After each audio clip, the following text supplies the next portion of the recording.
தலைமுறையின் விரைவு செய்திகள் இது. தமிழகம், இந்தியா, சர்வதேசம், வணிகம், விளையாட்டு போன்றவற்றில் இன்றைய முக்கிய நிகழ்வுகளை பார்க்க இருக்கிறோம். முதலில் தமிழகத்தின் முக்கிய செய்திகளை பார்க்கலாம். கபினி அணையிலிருந்து வெளியேற்றப்படும் உபரி நீரின் அளவு அதிகரித்துக் கொண்டே வருவதால் மேட்டூர் அணையின் நீர்மட்டம் ஒரே நாளில் 3 அடி உயர்ந்தது. காவிரி நீர்பிடிப்பு பகுதிகளில் தொடர்ந்து கனமழை பெய்து வருவதால் கர்நாடகாவிலிருந்து வினாடிக்கு 35,000 கன அடி தண்ணீர் வெளியேற்றப்பட்டு வருகிறது. நேற்று 16.9 அடியாக இருந்த மேட்டூர் அணையின் நீர்மட்டம் இன்று 20 அடியை தாண்டியது.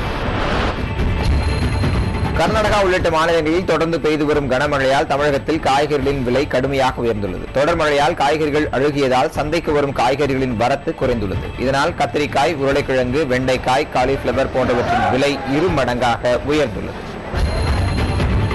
சென்னையிலிருந்து தஞ்சாவூருக்கு தினசரி ரயில்வே சேவை தொடங்கப்படும் என தெற்கு ரயில்வே அறிவித்துள்ளது. இதேபோன்று பெங்களூரு நாகர்கோவில் இடையேயும் பழனி திருச்செந்தூர் இடையேயும் தினசரி ரயில் சேவை புதிதாக தொடங்கப்பட உள்ளது.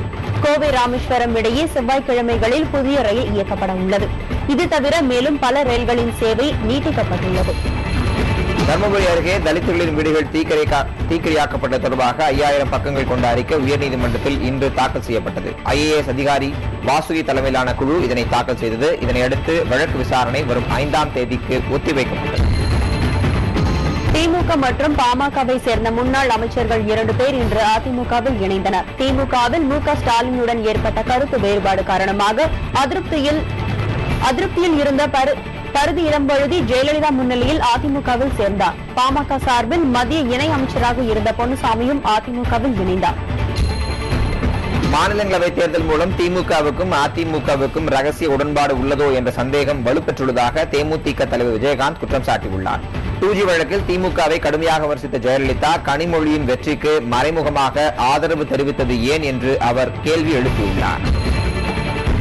விருதுநகரில் போதையில் இருந்த ஊழியரால் 3 மணி நேரமாக ரயில்வே கேட் மூடி கிடந்தது. இதனால் பொதுமக்கள் பெரும் பாதிப்புக்கு உள்ளாகினர். மாரியப்பன் என்ற ஊழியர் 12 மணி அளவில் கேட்டை அடைத்த பிறகு போதையில் விழுந்துவிட்டார். நீண்ட நேரமாகியும் கேட் திறக்கப்படாததால் சந்தேகம் அடைந்த பொதுமக்கள் அங்கு சென்று பார்த்தபோது அவர் மயங்கி கிடந்தார். பின்னர் அதிகாரிகள் வந்து கேட்டை திறந்தனர்.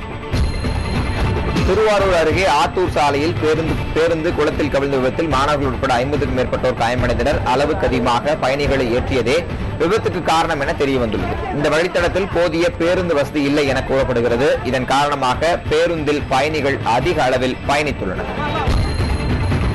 சிறுநீரக மோசடி வழக்கில் மேலும் ஒரு தரகர் இன்று கைது செய்யப்பட்டுள்ளார். அவர் சேலத்தை சேர்ந்த தங்கவேலு என தெரிய வந்துள்ளது. அவரிடமிருந்து முக்கிய ஆவணங்களையும் CBCID காவல்துறையினர் கைப்பற்றியுள்ளனர்.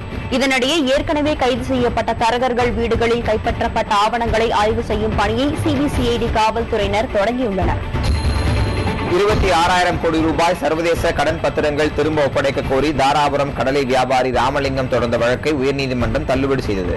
கடன் பத்திரங்களை ஆய்வு செய்யும் பணியை வருமான வரித்துறையினர் முடிக்காததால் ராமலிங்கத்தின் மனுவை நீதிபதி தள்ளுபடி செய்தார்.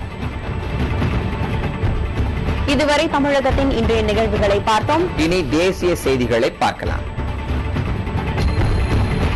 நாடு முழுவதும் பெட்ரோல் விலை லிட்டருக்கு ₹1.82 உயர்த்தப்பட்டுள்ளது. விலை உயர்வு இன்று நள்ளிரவு முதல் நடைமுறைக்கு வருகிறது. சென்னையில் பெட்ரோல் விலை லிட்டருக்கு வரியுடன் சேர்த்து ₹2.32 அதிகரிக்கிறது. இதன்படி 1 லிட்டர் பெட்ரோல் ₹71.71 உயர்ந்துள்ளது. நிலச்சரிவால் பாதிக்கப்பட்ட உத்தரகாண்ட் மாநிலம் உத்தர்காசியில் மீண்டும் வெள்ளப்பெருக்கு ஏற்பட்டுள்ளது. பாகிரதி ஆற்றில் இன்று திடீரென வெள்ளம் கரைபுரண்டு ஓடியதால் அங்குள்ள மக்கள் பாதுகாப்பான இடங்களுக்கு அப்புறப்படுத்தப்பட்டனர். தொடர்ந்து ஆற்றின் நீர்மட்டம் அதிகரித்து வருவதால் கரையோரங்களில் உள்ள கட்டடங்கள் இடிந்து விழும் அபாயம் ஏற்பட்டுள்ளது. உத்தரகாண்டில் 1 லட்சத்துக்கும் அதிகமானோர் மீட்கப்பட்ட நிலையில் இன்னும் 3000த்திற்கும் மேற்பட்டோர் குறித்து தகவல் இல்லை. கேதார்நாத் உள்ளிட்ட பெரும்பாலான இடங்களில் மக்களை மீட்டுவிட்டதாக ராணுவத்தினர் தெரிவித்துள்ளனர். எனவே காணாமல் போன 3000த்திற்கும் அதிகமானோர் பலியாகி இருக்கலாம் என உள்துறை அமைச்சக வட்டாரங்கள் தெரிவிக்கின்றன. CBI அமைப்புக்கு தன்னாட்சி அதிகாரம் வழங்குவதில் சட்ட சிக்கல் எழாது என மத்திய அமைச்சர் சிதம்பரம் தெரிவித்துள்ளார். உச்சநீதிமன்றத்தில் பிரமாண பத்திரம் தாக்கல் செய்யப்பட்டவுடன் இது பற்றிய விவரங்கள் வெளியிடப்படும் என்றார் அவர். வழக்கு குறித்த தகவல்களை CBI அமைப்பு நீதிமன்றத்தில் தெரிவித்து வரும் நிலையில் தற்போது கண்காணிப்பு குழு அமைக்கப்படுவதால் புதிய சர்ச்சை எழுந்துள்ளது. பாரதிய ஜனதா கட்சியில் மீண்டும் இணைவது குறித்த பேச்சுக்கே இடமில்லை என கர்நாடக முன்னாள் முதலமைச்சர் எடியூரப்பா தெரிவித்துள்ளார். கர்நாடக ஜனதா கட்சியை வலுப்படுத்துவதே தமது முக்கிய இலக்கு என்றும் அவர் தெரிவித்தார். நாட்டு மக்கள் நரேந்திர மோடியை விரும்புவதாகவும் எடியூரப்பா தெரிவித்தார். கேரள அரசுக்கு எதிராக திருவனந்தபுரத்தில் போராட்டத்தில் ஈடுபட்ட இந்திய ஜனநாயக வாலிபர் சங்கத்தினர் மீது காவல்துறையினர் தடியடி நடத்தினர். சூரிய மின்தகடு மோசடி விவகாரத்தில் முதலமைச்சர் உம்மன்சாண்டி பதவி விலக கோரி அவர்கள் போராட்டத்தில் ஈடுபட்டனர். அப்போது அரசுக்கு எதிராக முழக்கமிட்டவர்களை காவல்துறையினர் அடித்து விரட்டினர். புதுச்சேரியில் மின்வெட்டை கண்டித்து பாரதிய ஜனதா கட்சியினர் அறிக்கையின் விளக்கேந்தி ஆர்ப்பாட்டத்தில் ஈடுபட்டனர். வராத மின்சாரத்திற்கு கட்டணம் உயர்த்தப்பட்டதாக கூறி அவர்கள் முழக்கங்கள் எழுப்பினர். மின்வெட்டு பிரச்சினைக்கு உடனடி தீர்வு காணப்பட வேண்டும் என்றும் பாரதிய ஜனதா கட்சியினர் வலியுறுத்தினர்.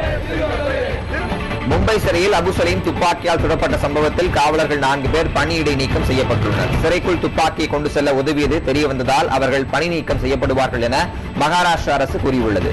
மும்பை தலோஜா சிறையில் சக கைதியான தேவேந்திர ஜக்தாப் நேற்று துப்பாக்கியால் சுட்டதில் தாதா அபு சலீம் காயமடைந்தார். ஐபிஎல் சூதாட்ட வழக்கில் கைது செய்யப்பட்டுள்ள ஜிட்டு என்ற ஜிதேந்திர சிங்கை 4 நாட்கள் காவலில் எடுத்து விசாரிக்க டெல்லி நீதிமன்றம் அனுமதி வழங்கியுள்ளது. சூதாட்ட விவகாரம் விஸ்வரூபம் எடுத்தபோது தரகர் ஜிட்டு துபாய் தப்பி ஓடிவிட்டதாக கூறப்படுகிறது. அகமதாபாத் திரும்பிய அவரை கைது செய்த காவல்துறையினர் ஸ்ரீசாந்த் உடனான தொடர்பு குறித்து விசாரித்து வருகின்றனர்.